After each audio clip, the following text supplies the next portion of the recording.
commence pour Raymond par une conversation téléphonique. Au bout du fil, un télévendeur lui propose de faire un don à une ONG. Il m'a proposé de faire un versement de 30 € minimum ou davantage si je le souhaitais pour venir en aide à des enfants africains ou malgaches en difficulté. Peu après, Raymond reçoit une lettre de cette même ONG.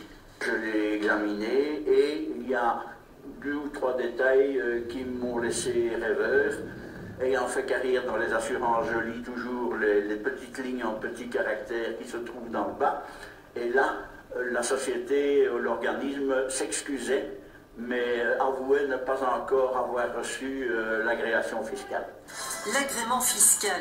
Comment une ONG l'obtient-elle? C'est le cas par exemple de CAP 48, dont les dépenses administratives ne dépassent pas 20% des dons reçus. Le plafond autorisé lorsqu'on est agréé pour l'attestation fiscale est de 20% et nous sommes, nous, entre 13 et 14% pour l'année. Plus vous avez de chances d'être... Peu de frais, une grande transparence dans ses comptes, voilà qui permet à Blabla d'annoncer ceci à ses généreux donateurs. Je rappelle au Croton que si on donne pour plus de 30 €, à partir de 30 €, il y a une déduction fiscale. Je ne sais pas ce que ça veut dire, mais apparemment c'est assez intéressant. Rien de tout ça à la Fondation Enfants Urgence, et pour cause.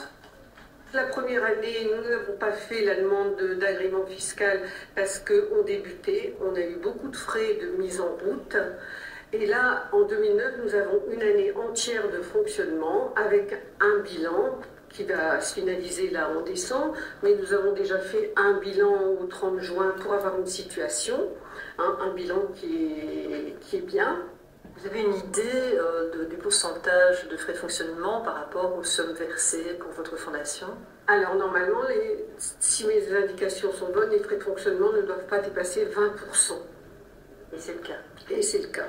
Bien sûr, le bilan de 2009 sera publié sur Internet et sera aussi communiqué sur demande pour chaque donateur qui le souhaite. La transparence de la gestion ne semble donc pas un problème pour cette ONG qui espère que son agrément fiscal ne sera plus qu'une question de temps. Voilà qui devrait inciter Raymond à se montrer plus généreux à l'avenir.